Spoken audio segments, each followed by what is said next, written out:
श्रीगुरुभ्यो नमः। शान्ताकारं भुजगशयनं पद्मनाभं सुरेशं विश्वाधारं गगनसदृशं मेघवर्णं शुभांगं लक्ष्मीकान्तं कमलनयनै योगिभिर्ध्यानगम्यं वन्दे विष्णुं भवभयहरं सर्वलोकैकनाथम्. ನಿಮ್ಮೆಲ್ಲರ ಹೃದಯದಲ್ಲಿ ಅನುಗ್ರಹಪೂರ್ವಕವಾಗಿ ಕುಳಿತಿರ್ತಕ್ಕಂಥ ಸಮಸ್ತ ಗುರು ಪರಂಪರೆಗೆ, ಸಮಸ್ತ ಋಷಿ ಪರಂಪರೆಗೆ ಪ್ರತ್ಯೇಕವಾದ ವಂದನೆಗಳನ್ನು ಸಲ್ಲಿಸ್ತಾ ನಾವು ರಾಯರ ಸ್ತುತಿ ಸುಪ್ರಭಾತವನ್ನು ನೋಡ್ತಾ ಇದ್ವಿ. ಅಲ್ಲಿ 6 ಶ್ಲೋಕಗಳನ್ನು ನೋಡಿದ್ವಿ. ಇವತ್ತು 7ನೆಯ ಶ್ಲೋಕ. ಇದಕ್ಕೆ ಮುಂಚೆ ಇವತ್ತಿನ ದಿನ ಏಕಾದಶಿ ಇದೆ.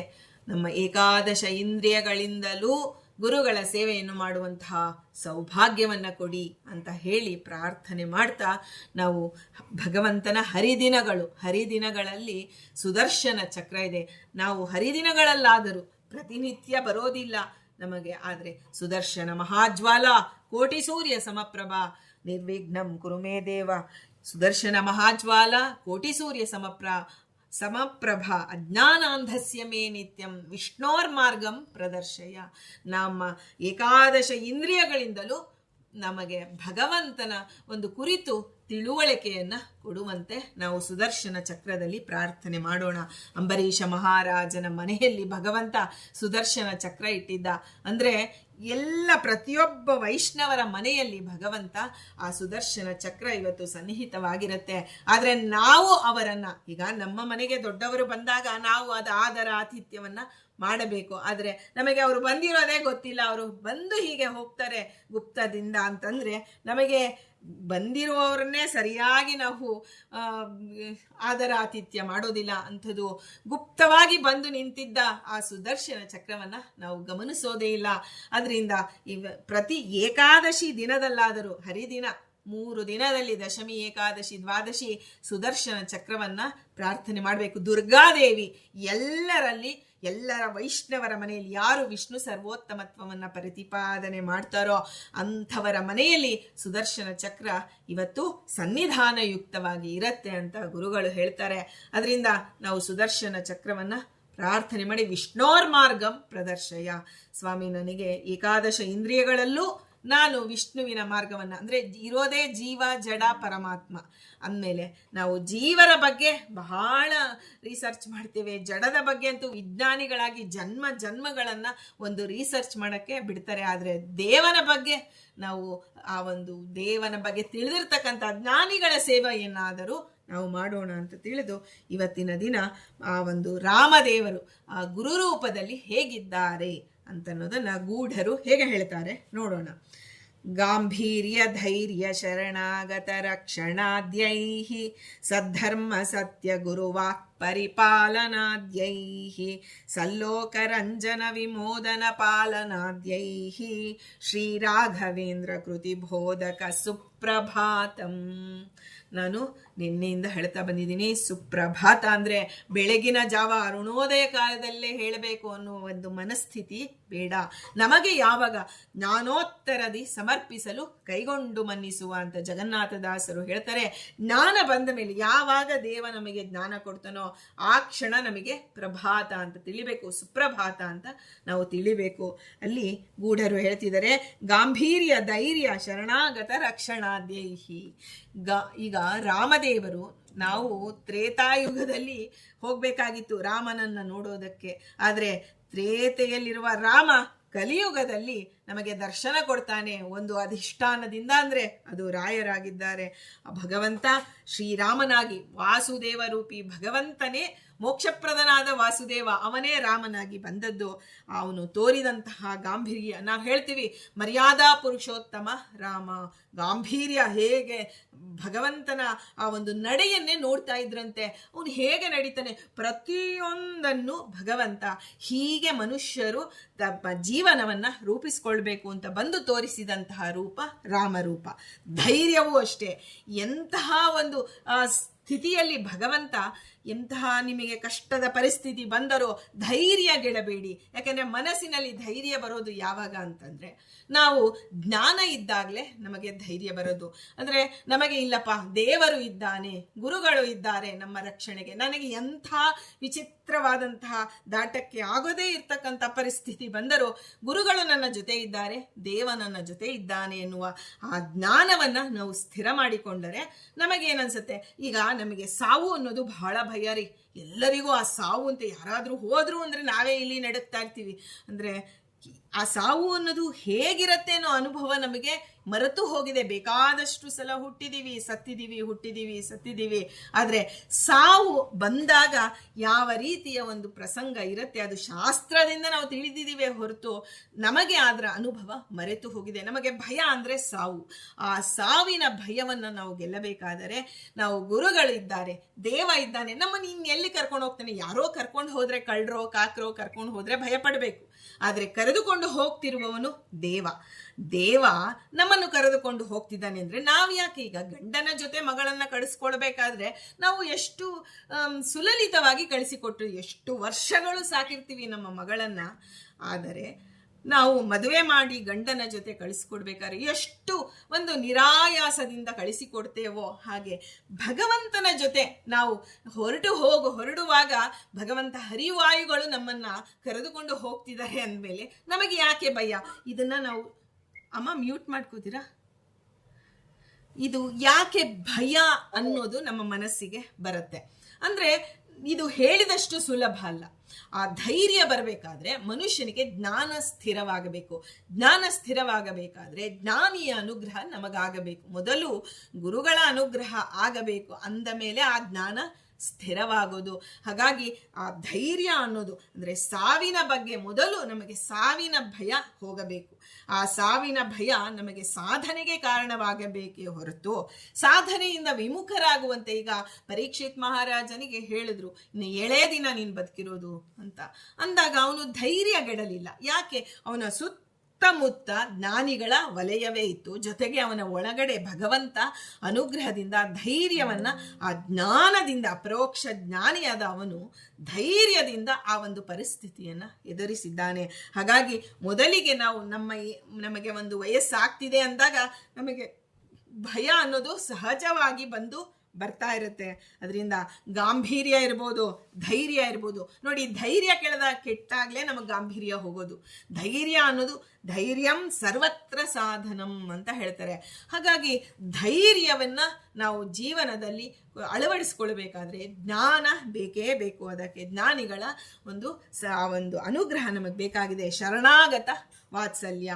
ಇಲ್ಲಿ ರಾಮ ಎಂತಹ ಶರಣಾಗತ ವಾತ್ಸಲ್ಯವನ್ನ, ಒಂದು ನಾಯಿ ಅಂದ್ರೆ ಮಾತು ಬಾರದ ಪ್ರಾಣಿಯನ್ನು ಭಗವಂತ ರಾಮ ಅವನಿಗೆ ನ್ಯಾಯ ಕೊಡ್ತೇನೆ, ಶರಣಾಗತ ವತ್ಸಲ. ರಾವಣನನ್ನೇ ಕೇಳ್ತಾನೆ, ಈ ಕ್ಷಣ ನೀನು ಶರಣಾಗೋ, ನಿನ್ನ ಎಲ್ಲ ತಪ್ಪನ್ನ ನಾನು ಮನ್ನಿಸ್ತೇನೆ ಅಂತ ಹೇಳಿದ್ದಾನೆ. ಹಾಗೆ ಇದೆಲ್ಲವೂ ನಮಗೆ ರಾಯರಲ್ಲಿ ಕಾಣ್ತಾ ಇದೆ ಅಂತ ಗೂಢರು ಹೇಳ್ತಾ ಇದ್ದಾರೆ. ಸದ್ಧರ್ಮ ಪರಿಪಾಲನೆ. ನೋಡಿ, ರಾಯರು ಎಂತಹ ಬಡತನ ಬಂತು, ನಾವು ವರ್ಣನೆ ಮಾಡ್ತಾರೆ, ನೀವು ಒಂದೊಂದು ಕಡೆ ಕೇಳಬೇಕು ಪ್ರವಚನ. ಬಡತನವನ್ನ ಕಣ್ಣಲ್ಲಿ ನೀರು ಬರ್ಬೇಕು, ಈ ಕ್ಷಣ ನಮ್ಮನೇಲಿ ಇರೋದೆಲ್ಲ ತಗೊಂಡೋಗಿ ರಾಯರ್ ಕೊಟ್ಬಿಡ್ಬೇಕಪ್ಪ ಅನ್ನೋಷ್ಟ್ರ ಮಟ್ಟಿಗೆ ಬಡತನ ಇತ್ತು ರಾಯರಿಗೆ. ಆ ಬೊಡಕಲ್ಲು ಪಾತ್ರೆ ಇದ್ರೆ ಅದನ್ನು ತೆಗೆದುಕೊಂಡು ಹೋಗಿರ್ತಾರೆ ಕಳ್ಳರು ಅಂದಾಗ. ನೀರು, ದೇವರ ನೈವೇದ್ಯಕ್ಕೆ ನೀರಿಡೋದಕ್ಕೆ ಯಾವ ಪಾತ್ರೆ ಇಲ್ಲದಿದ್ದಾಗ ಸರಸ್ವತಿ ಆ ಒಂದು ಬೊಗಸೆಯಲ್ಲಿ ನೀರನ್ನ ತಂದು ಹೀಗೆ ಹಿಡಿತಾಳೆ. ಆ ಹಿಡಿದಾಗ ಆ ಕೆಳಗಡೆ ಎಲೆ ಇಟ್ಕೊಂಡು ಆ ಒಂದು ಬೊಗಸೆಯಲ್ಲಿ ನೀರಿಡ್ತಾಳೆ. ಆಗ ಅವಳಿಗೆ ಕಣ್ಣಲ್ಲಿ ನೀರು ಬರುತ್ತೆ. ಎಂತಹ ಹೀನ ಸ್ಥಿತಿಯಿಂದ. ಆದರೆ ರಾಯರು ಸಂತೋಷದಿಂದ, ಸ್ವಾಮಿ ನೀನು ಕೊಟ್ಟ ಇಂದ್ರಿಯಗಳಿಂದ ನೀನು ಇದನ್ನ ಸ್ವೀಕಾರ ಮಾಡ್ತಿದ್ಯಾ ಅಂತ ಸಂತೋಷವಾಗಿ ಆ ಬಡತನವನ್ನ ರಾಯರು ಅನುಭವಿಸಿದ್ದಾರೆ. ಅಂದ್ರೆ ಸದ್ಧರ್ಮ ಪರಿಪಾಲನೆ. ಅಂತಹ ಸ್ಥಿತಿಯಲ್ಲಿ ಅವರು ಆ ಒಂದು ಸುಮಧ್ವ ವಿಜಯಕ್ಕೆ ವ್ಯಾಖ್ಯಾನ ಬರೀತಾರೆ. ಎಂತಹ ಏನೂ ಇಲ್ಲ ಮನೆಯಲ್ಲಿ ಆಹಾರಕ್ಕೆ, ಆದರೆ ನಾವು ಹೇಳ್ತೀವಿ ಇಲ್ಲ ಬಿಡಿ ಅವರೆಲ್ಲ ಸಜ್ಜನರು, ಅವರಿಗೆ ಹಸಿವೇನೆ ಆಗೋಲ್ಲ, ಬಾಯಾರಿಕೆ ಆಗಲ್ಲ ಅಂತ ನಮ್ಮ ಭ್ರಮೆ ಇರುತ್ತೆ. ಆದರೆ ಮನುಷ್ಯನ ದೇಹದಲ್ಲಿ ಬಂದ ಮೇಲೆ ಎಲ್ಲರಿಗೂ ಹಸುವೆ, ಬಾಯಾರಿಕೆ, ನಿದ್ರೆ ಎಲ್ಲ ಎಲ್ಲವೂ ಎಲ್ಲರಿಗೂ ಬಂದೇ ಬರುತ್ತೆ. ಆದರೆ ಅದನ್ನು ಗೆಲ್ಲುವಂತಹ ಆ ಒಂದು ಪರಿಸ್ಥಿತಿ, ಆ ಒಂದು ಮನಸ್ಥಿತಿ ರಾಯರಿಗೆ, ಜ್ಞಾನಿಗಳಿಗೆ, ಸದ್ಧರ್ಮ ಪರಿಪಾಲನೆ ಮಾಡುವಂತಹ ಅವರಿಗೆ ಇತ್ತು. ಅದನ್ನ ನಾವು ನೋಡ್ತಾ ಇದ್ದೀವಿ. ರಾಮನು ಹಾಗೆ ಮಾಡಿ ತೋರಿಸಿದ್ದಾನೆ. ಧರ್ಮ ಪರಿಪಾಲನೆ ಮಾಡಬೇಕು ಅಂದ್ರೆ ಇನ್ನೇನು ಪಟ್ಟಾಭಿಷೇಕ ಆಗಬೇಕು, ಆ ಕ್ಷಣದಲ್ಲಿ ಅವನು ಕಾಡಿಗೆ ಹೋಗಬೇಕು. ನೋಡಿ, ಹೀಗೆ ಪೂರ್ವಕ್ಕೆ ಅಂತ ಇನ್ನೇನು ನಾಳೆ ಪಟ್ಟಾಭಿಷೇಕ ಅಂದ್ರೆ ಇಂದು ನೀವು ಕಾಡಿಗೆ ಹೋಗಬೇಕು ಅಂತ ಹೇಳಿ ಬಂದಾಗ ಆ ಧರ್ಮ, ತನ್ನ ಪಿತೃವಾಕ್ಯ ಪರಿಪಾಲನೆಯನ್ನು ಹೇಗೆ ಮಾಡಿದ ರಾಮ, ಅದೇ ರೀತಿಯಲ್ಲಿ ಧರ್ಮ ಪರಿಪಾಲನೆ ಮಾಡಿ ತೋರಿಸಿದ್ದಾರೆ. ಆ ಸದ್ಧರ್ಮ ಪರಿಪಾಲನೆ ಅಂದ್ರೆ ರಾಯರ ಜೀವನ ಚರಿತ್ರೆಯನ್ನು ನೋಡಿದಾಗ ನಮಗೆ ರಾಮ ಆ ಗುರು ರೂಪದಲ್ಲಿ ಬಂದು ನಿಂತಿದ್ದಾನೆ. ಇಷ್ಟೆಲ್ಲ ಧರ್ಮಾಚರಣೆ ಮಾಡಬೇಕಾದ್ರೆ ರಾಮನ ವಿಶೇಷ ಅನುಗ್ರಹವನ್ನು ಪಡೆದಿದ್ದಾರೆ ಅವರು. ಸತ್ಯ ಪರಿಪಾಲನೆ, ಅವರ ಒಂದು ಶ್ಲೋಕದಲ್ಲೇ ಬರುತ್ತೆ ನೋಡಿ, ಸತ್ಯ ಧರ್ಮ ರತಾಯಚ ಅಂದ್ರೆ ಸತ್ಯ ಏನು ಅಂದ್ರೆ ಸಜ್ಜನರಿಗೆ ಯಾವುದು ಹಿತವೋ ಅದು ಸತ್ಯ. ನಾವು ಮಹಾಭಾರತ ಯುದ್ಧದಲ್ಲಿ ಕೇಳ್ತೇವೆ, ಧರ್ಮರಾಜನಿಗೆ ಹೇಳ್ತಾನೆ ದ್ರೋಣಾಚಾರ್ಯರು ಶಸ್ತ್ರ ಸನ್ಯಾಸ ಮಾಡು ಅಂತ ಅಂದಾಗ, ಇಲ್ಲ ಧರ್ಮರಾಜ ಹೇಳಬೇಕು, ಯಾವಾಗಾದ್ರೂ ಆ ಒಂದು ಅಶ್ವತ್ಥಾಮ ಹೋದ ಅಂತ ತಿಳಿದ್ರೆ, ನನ್ನ ಮಗ ಹೋದ ಅಂದ್ರೆ ನಾನು ಶಸ್ತ್ರ ಸನ್ಯಾಸ ಮಾಡ್ತೇನೆ. ಕೃಷ್ಣ ಹೇಳ್ತಾನೆ ಧರ್ಮರಾಜನಿಗೆ, ಹೇಳು ನೀನು ಧರ್ಮರಾಜ ಅಶ್ವತ್ಥಾಮೋ ಹತಃ ಅಂತ. ಆದರೆ ಜೋರಾಗಿ ಹೇಳಬೇಕು. ಅಂದಾಗ ಅವನು ಹೇಳ್ತಾನೆ, ಸ್ವಾಮಿ ಇನ್ನು ಅಶ್ವತ್ಥಾಮಾಚಾರ್ಯ ಇದಾರಲ್ಲ. ಅಂದ್ರೆ ನೋಡಿ, ಭಗವಂತನ ಮುಂದೆಯೇ ಧರ್ಮರಾಜ ಸೋತು ಹೋದ ಧರ್ಮ ಪರಿಪಾಲನೆ ಮಾಡುವುದರಲ್ಲಿ. ಆಗ ಭೀಮಸೇನ ದೇವರು ಅಶ್ವತ್ಥಾಮ ಅನ್ನೋ ಒಂದು ಆನೆಯನ್ನ ಕೊಲ್ತಾರೆ. ಆಗ ಅಶ್ವತ್ಥಾಮೋಹತಃ ಅಂತ ಜೋರಾಗಿ ಹೇಳಿ ಕುಂಜರಹ ಅಂತ ನಿಧಾನವಾಗಿ ಹೇಳಿಬಿಡ್ತಾನೆ. ಆಗ ಯಮಧರ್ಮರಾಜನಿಗೆ ನರಕ ದರ್ಶನವಾಯಿತು ಅಂತ ಆ ಒಂದು ಮಹಾಭಾರತದಲ್ಲಿ ಕೇಳ್ತೇವೆ. ಸತ್ಯ ಪರಿಪಾಲನೆ ಅಷ್ಟು ಸುಲಭದ ಮಾತಲ್ಲ. ಭಗವಂತನ ಸಂಪೂರ್ಣ ಅನುಗ್ರಹವನ್ನು ಪಡೆದಿದ್ದಾರೆ ಮಾತ್ರ ಅಂತ ಹರಿಶ್ಚಂದ್ರ ಎಂತಹ ಒಂದು ಸತ್ಯಕ್ಕಾಗಿ, ಸತ್ಯ ಪರಿಪಾಲನೆಗಾಗಿ ಎಂಥ ಅವನ ಜೀವನದಲ್ಲಿ ಎಂಥೆಂತಹ ಕಷ್ಟಗಳನ್ನು ಎದುರಿಸಿ ಧೈರ್ಯದಿಂದ ಅವನ ಜೀವನ ಮಾಡ್ದ. ಆ ರೀತಿ ರಾಯರಲ್ಲಿ ನಮಗೆ ಆ ಸತ್ಯ ಪರಿಪಾಲನೆ ಅನ್ನೋದು ಕಾಣ್ತಾ ಇದೆ. ಆಮೇಲೆ ಗುರು ಹಿರಿಯರ ವಾಕ್ ಪರಿಪಾಲನಾ. ರಾಯರು ಅವರು ಸುಧೀಂದ್ರ ತೀರ್ಥರು ಹೇಳ್ತಾರೆ, ನೀವು ಸನ್ಯಾಸ ತಗೊಳ್ಬೇಕು, ನಮ್ಮ ಮುಂದಿನ ಪೀಠಾಧಿಕಾರಿಗಳು ನೀವಾಗಬೇಕು ಅಂದಾಗ ಅವ್ರು ಹೇಳ್ತಾರೆ, ಇಲ್ಲ ನನಗೆ ಹೆಂಡತಿ ಚಿಕ್ಕವಳಿದ್ದಾಳೆ, ಮಗನಿಗೆ ಉಪನಯನವಾಗಿಲ್ಲ. ಅದರಲ್ಲೂ ಧರ್ಮವಾಗಿ ಹೇಳ್ತಾರೆ, ಏನೋ ನನಗಿನ್ನೂ ವ್ಯಾಮೋಹ ಇದೆ ಅಂತಲ್ಲ, ಅವರ ಮಾತಿನಿಂದ ಬಾಯಿಂದ ಬಂದಿದ್ದೇನೋ, ಹೆಂಡತಿ ಇನ್ನೂ ಚಿಕ್ಕವಳಾಗಿದ್ದಾಳೆ, ಅವನಿಗೆ ಆ ಹೆಂಡತಿಗೆ ಆ ಒಂದು ಪ್ರೌಢತೆ ಬಂದಿಲ್ಲ ಅಂತ. ಇನ್ನು ಸರಸ್ವತಿಗೆ ಪ್ರೌಢತೆ ಬಂದಿಲ್ಲ ಅಂದ್ರೆ ನಮ್ಮ ಈಗಿನವರ ಮಾತು ಹೇಳೋದಕ್ಕೆ ಸಾಧ್ಯವಿಲ್ಲ, ಆ ರೀತಿ ಇದೆ. ಆದರೆ ಸತ್ಯವನ್ನ ಹೇಳ್ತಾರೆ ಗುರುಗಳ ಮುಂದೆ, ಅದನ್ನು ಹೇಳೋದಕ್ಕೂ ಧೈರ್ಯ ಇರಬೇಕು. ಮಗನಿಗೆ ಉಪನಯನವಾಗಿಲ್ಲ ಅಂದ್ರೆ ನನ್ನ ಕರ್ತವ್ಯ ಗೃಹಸ್ಥಾಶ್ರಮಯಾದ ನಾನು ನನ್ನ ಕರ್ತವ್ಯವನ್ನ ಮುಗಿಸಿಲ್ಲ ಇನ್ನು ಅಂತ. ಆಗ ಸುಧೀಂದ್ರ ತೀರ್ಥರು ಹೇಳ್ತಾರೆ, ಅದನ್ನ ನೀವು ಮಾಡಿ ಮುಗಿಸಿ ಬರಬಹುದು ಅಂದಾಗ ನೋಡಿ, ಗುರು ಹಿರಿಯರ ವಾಕ್ ಪರಿಪಾಲನೆ. ಆ ಒಂದು ಸರಸ್ವತೀ ದೇವಿ ಅವರ ಕನಸಿನಲ್ಲಿ ಬಂದು ನಿನ್ನ ಒಂದು ನಾಲಿಗೆಯಲ್ಲಿ ನನಗೆ ಆಶ್ರಯ ಕೊಡು ಅಂತ ಕೇಳ್ತಾಳೆ. ಎಲ್ಲಿ ಸರಸ್ವತಿ? ವಾಗಾಭಿಮಾನಿನಿ ಮಹಾದೇವಿ. ಆ ಸರಸ್ವತಿ, ಆ ಸಂಪೂರ್ಣ ಸರಸ್ವತಿ ಪುತ್ರರು ಅಂತ ನಾವು ಹೇಳ್ತೀವಿ. ಎಂಥ ವಿದ್ಯೆ, ಎಂಥ ಒಂದು ಸನ್ಯಾಸ ಆಗೋದಕ್ಕಿಂತ ಮುಂಚೆನೆ ಪರಿಮಳ ಅನ್ನೋ ಗ್ರಂಥವನ್ನ ಬರೆದಿದ್ರು. ಹೀಗೆ ಗುರು ಹಿರಿಯರ ವಾಕ್ ಪರಿಪಾಲನೆ, ಶ್ರೀಮದಾಚಾರ್ಯರ ನೇರವಾದಂತಹ ಆ ಪರಂಪರೆಯಿಂದ ಬಂದಿರತಕ್ಕಂಥ ಅಂಥ ಒಂದು ಸ್ಥಾನ ಸಿಕ್ಕರು. ಅದನ್ನು ನಾನು ಅದಕ್ಕೆ ಯೋಗ್ಯನಲ್ಲ ಅಂತ ಅವ್ರು ಹೇಳ್ತಿದ್ದಾರೆ ಅಂದರೆ ಆ ಗುರು ಹಿರಿಯರ ಒಂದು ಚಿಂತನೆ ಅವ್ರಿಗೆ ಎಷ್ಟು ಆಳಕ್ಕೆ ಇಲ್ಲ. ನಮಗೆ ಯಾವುದಾದ್ರೂ ಒಂದು ಸನ್ಮಾನವೋ ಸ್ಥಾನವೋ ಸಿಕ್ಬಿಟ್ರೆ ಅವ್ರು ಕೊಡ್ತೀವಿ ಅಂದರೆ ಸಾಕು, ನಾವು ಹೋಗಿ ಅದನ್ನು ಪಡೆದುಕೊಂಡು ಬಿಡ್ತೇವೆ. ಅದಕ್ಕೆ ನಾವು ಅರ್ಹರ ಅಲ್ವಾ ಅನ್ನುವ ಒಂದು ಚಿಂತನೆ ಸಹಿತ ನಮಗೆ ಬರೋದಿಲ್ಲ. ಅಂದರೆ ಅವರು ಆ ರೀತಿ ಅವರ ಜೀವನವೇ ನಮಗೆ ಆದರ್ಶವಾಗಿದೆ. ಹೇಗೆ ಮರ್ಯಾದಾ ಪುರುಷೋತ್ತಮ ರಾಮ ಇದ್ನೋ ಅದೆಲ್ಲ ರಾಮನೇ, ಆ ತ್ರೇತಾಯುಗದ ರಾಮನೇ ಇವತ್ತು ಗುರು ರೂಪದಿಂದ ಬಂದಿದ್ದಾನೆ ಅನ್ನುವಷ್ಟರ ಮಟ್ಟಿಗೆ ನಮಗೆ ಭಾಸವಾಗ್ತಿದೆ ಅಂತ ಹೇಳಿ ಗೂಢರು ಹೇಳ್ತಾರೆ. ಹೇಗೆ ಈ ಎಲ್ಲ ಶ್ರೇಷ್ಠ ಗುಣಗಳೊಂದಿಗೆ ಒಂದು ಅವಿನಾಭಾವವಾಗಿ ಬದುಕುವಂತಹ ಒಂದು ಪ್ರಾಯೋಗಿಕವಾದಂತಹ ಬದುಕನ್ನ ಅವರು ನಡೆದು ತೋರಿಸಿದ್ದಾರೆ. ಆ ಶ್ರೀರಾಮ ರೂಪಿ, ಆ ಗುರುರೂಪಿಯಾದ ಶ್ರೀರಾಮ ಇವತ್ತು ತ್ರೇತಾಯುಗದ ರಾಮ ಕಲಿಯುಗದಲ್ಲಿ ನಮಗೆ ಶೋಭಿಸುತ್ತಿದ್ದಾನೆ. ರಾಯರಲ್ಲಿ. ನೋಡಿ, ಯದ್ಭಾವಂ ತದ್ಭವತಿ. ನಾವು ರಾಯರನ್ನ ನೋಡಿದಾಗ ನಾವು ಕೇವಲ ಜಡವಾದ ಒಂದು ವೃಂದಾವನ ಅಂದ್ರೆ ಅದು ನಮ್ಮ ಕಲ್ಲಷ್ಟೇ ಕಾಣುತ್ತೆ. ನೋಡಿ, ಯಾರಾದರೂ ಸಾಮಾನ್ಯವಾಗಿ ನಾನು ನನ್ನ ಮನಸ್ಸಿನ ಮಾತು ಹೇಳ್ತಾ ಇರೋದು, ಯಾರಾದರೂ ಬೆಳಗಿನ ಜಾವದಲ್ಲಿ ರಾಯರಿಗೆ ಹೋಗಲ್ಲ. ಇಲ್ಲ, ಎಲ್ಲ ಅಲಂಕಾರ ಎಲ್ಲ ಚೆನ್ನಾಗಾಗ್ಲಿ, ಪಂಚಾಮೃತ ಕೊಡ್ತಾರ್ರಿ, ಆಮೇಲೆ ಹೋಗ್ಬೇಕು, 9-10 ಗಂಟೆ ಮೇಲೆ ಹೋಗ್ಬೇಕು ಅಂತಾರೆ. ಆದ್ರೆ ಬೆಳಗಿನ ಜಾವದಲ್ಲಿ ಏನು ಅಲಂಕಾರ ಇರೋದಿಲ್ಲ, ನಿರ್ಮಾಲ್ಯ ತೆಗೆದಿರ್ತಾರೆ, ಕೇವಲ ಆ ಒಂದು 12 ನಾಮಗಳನ್ನು ಹಚ್ಚಿರ್ತಾರೆ. ಅಂತಹ ಕಾಲದಲ್ಲಿ ರಾಯರಿಗೆ ನಮಸ್ಕಾರ ಮಾಡ್ಬೇಕಂತೆ. ವೈರಾಗ್ಯ ಶಿಖಾಮಣಿಗಳವರು, ಎಲ್ಲವನ್ನ ತುಂಬಿದಂತಹ ರಾಯರು ರಾಘವೇಂದ್ರ ಸ್ವಾಮಿಗಳನ್ನ ನಮಸ್ಕಾರ ಮಾಡುವುದು ಯಾವ ಕಾಲದಲ್ಲಿ ಮಾಡೋದು ಶ್ರೇಷ್ಠವೇ. ಆದರೆ ನಿನ್ನ ಮನಸ್ಸು ಹದಕ್ಕೆ ಬರಬೇಕಾದ್ರೆ ನನಗೆ ಏನೂ ಬೇಡ, ಅಲಂಬುದ್ಧಿ ಸ್ವಾಮಿ ನಿಮ್ಮ ಅನುಗ್ರಹ ಇರಲಿ ಎನ್ನುವ ಮನಸ್ಥಿತಿ ನನಗೆ ಬರಬೇಕು ಅಂತ ಆಸೆ ಇದ್ದರೆ, ನಾವು ಬೆಳಗಿನ ಜಾವದಲ್ಲಿ ನಿರ್ಮಾಲ್ಯ ತೆಗೆದಿರ್ತಾರೆ, 12 ನಾಮ ಹಾಕಿರ್ತಾರೆ, ಆ ಸಮಯದಲ್ಲಿ ನಾವು ನಮಸ್ಕಾರ ಮಾಡಿ ದರ್ಶನ ತೆಗೆದುಕೊಂಡು ಬರಬೇಕು ಅಂತ ಹಿಂದಿನವರು ಹೇಳ್ತಿದ್ರು. ಆ ಸಮಯ ನೀವು ಆ ಒಂದು ಸೇವಾದಿಗಳನ್ನ ಮಾಡೋದಕ್ಕೆ ಸೂಕ್ತವಾದಂತಹ ಸಮಯ ಅಂತ ಹೇಳ್ತಾರೆ. ಹೀಗೆ ಇಂತಹ ಗುರುರೂಪಿಯಾದಂತಹ ರಾಮನನ್ನ ನಾವು ಸೇವೆ ಮಾಡೋದಕ್ಕೆ ನಾವು ತ್ರೇತಾಯುಗದಲ್ಲಿ ಹುಟ್ಟಿದ್ವೋ ಇಲ್ವೋ ಗೊತ್ತಿಲ್ಲ, ಆದರೆ ನಮಗೆ ಆ ರಾಮ ನಮ್ಮ ಬಳಿಗೆ ಗುರುರಾಜರ ರೂಪದಲ್ಲಿ ಬಂದಿದ್ದಾನೆ ಅಂತ ಹೇಳಿ ಗೂಢರು ಹೇಳ್ತಾ ಇದ್ದಾರೆ. ಇಷ್ಟೆಲ್ಲ ತಿಳಿದು ನೋಡಿ, ಮತ್ತೆ ಆ ಒಂದು ಪದ್ಯವನ್ನ ಓದೋಣ. ಗಾಂಭೀರ್ಯ ಧೈರ್ಯ ಶರಣಾಗತ ರಕ್ಷಣಾದ್ಯೈಹಿ. ಎಂತಹ ಪಾಪ ಮಾಡಿರು, ಗೋಹತ್ಯ, ಏನೇನು ಪಾಪ ಮಾಡಿದವರು ರಾಯರ ಒಂದು ಪಾದಕ್ಕೆ ಬಿದ್ದರೆ ಆ ಶರಣಾಗತ ರಕ್ಷಣಾದ್ಯೈಹಿ. ಇಲ್ಲಿ ನಾವು ಒಂದು ಚರಿತ್ರೆಯನ್ನು ನೆನಪಿಸಿಕೊಳ್ಳಬೇಕು. ಆಚಾರ್ಯರು ಯಾವಾಗಲೂ ಹೇಳ್ತಿದ್ರು, ಅವರು ತಮ್ಮ ಜೀವನದಲ್ಲಿ ಆ ಅನುಭವ ಪಡೆದಂತಹ ಸಾಧಕರನ್ನ ನೇರವಾಗಿ ಭೇಟಿ ಮಾಡಿ ಇದನ್ನ ಕೇಳಿಕೊಂಡಿದ್ದಂತೆ. ಆ ಒಂದು ಗಂಡ ಹೆಂಡತಿ ಒಂದು ಹಳ್ಳಿ ಊರು, ಅಲ್ಲಿ ರಾಯರ ಒಂದು ವೃಂದಾವನ ಇದೆ, ಅವರು ಸೇವಾ ಮಾಡಿಕೊಂಡು ಇದ್ರು. ಆ ಸೇವಾ ಮಾಡ್ಕೊಂಡಿರೋ ಕಾಲಕ್ಕೆ ಅವರಿಗೆ ಒಂದು ಸ್ವಪ್ನವಾಯಿತು, ಇನ್ನು ನಿನಗೆ 8 ದಿನ ಆಯುಷ್ಯ ಅಂತ ಯಾರೋ ಒಬ್ಬ ವೃದ್ಧರು ಬಂದು ಹೇಳಿದ ಹಾಗೆ ಆಯಿತು.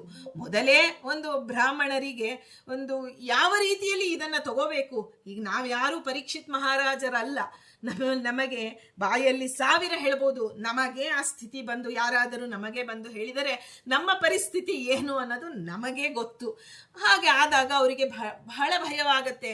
ಏನು ಮಾಡೋದು? ಪ್ರತಿದಿನ ರಾಯರಲ್ಲಿ ಪ್ರಾರ್ಥನೆ ಮಾಡ್ತಾರೆ, ಸ್ವಾಮಿ ನನಗೆ ಇದನ್ನು ಹೇಗೆ ತೆಗೆದುಕೊಳ್ಳಬೇಕು, ನನಗೆ ವಯಸ್ಸಾಗಿದೆ, ನನ್ನ ಹೆಂಡತಿ, ನನ್ನ ಮಕ್ಕಳು, ಈ ರೀತಿ ಎಲ್ಲ ಅಭಿಮಾನ ತುಂಬಿ ತುಳುಕುತ್ತಿದೆ ನನಗೆ, ನಾನು ಹೇಗೆ ಹೋಗಲಿ ಈ ದೇಹ ಬಿಟ್ಟು, ನನಗೆ ಈ ಸಾವನ್ನ ತಡೆದುಕೊಳ್ಳುವಂತಹ ಒಂದು ಇನ್ನೂ ಮನಸ್ಥಿತಿಯನ್ನ ನೀವು ಅನುಗ್ರಹ ಮಾಡಿ. ಯಾಕೆಂದ್ರೆ ಸಾವನ್ನ ಸಂತೋಷವಾಗಿ ಬರಮಾಡ್ಕೋಬೇಕಂತೆ.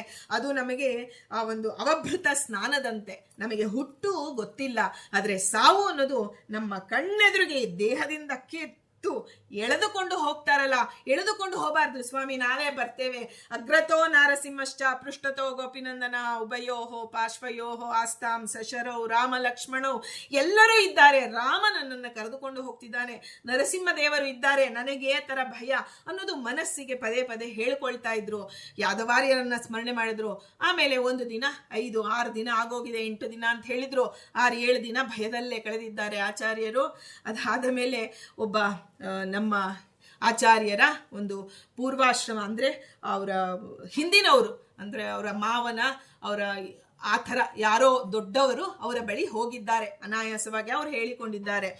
ಆಗ ಅವ್ರು ಹೇಳಿದ್ರು, ನೋಡಿ ವೃದ್ಧರು ಬಂದಿದೆ, ರಾಯರ ಸೇವೆ ಮಾಡ್ತಿದ್ದೀನಿ ಅಂದ್ರೆ ರಾಯರೇ ಆ ರೂಪದಿಂದ ಯಾಕೆ ಬಂದಿರಬಾರ್ದು, ಈ ಥರ ಎಲ್ಲ ಯೋಚನೆ ಬಂದಿದೆ ನನಗೆ, ಏನು ಮಾಡೋದು ನನಗೆ ಗೊತ್ತಿಲ್ಲ, ಮುಂದೆ ಇಲ್ಲಿ ಹಳ್ಳಿ ಊರಲ್ಲಿ ಬಂದು ರಾಯರ ಪೂಜೆ ಮಾಡೋರು ಯಾರು ಇಲ್ಲ, ಏನು ಮಾಡೋದು ಗೊತ್ತಿಲ್ಲ ಅಂತ ಕಣ್ಣೀರು ಹಾಕೋತಾರೆ.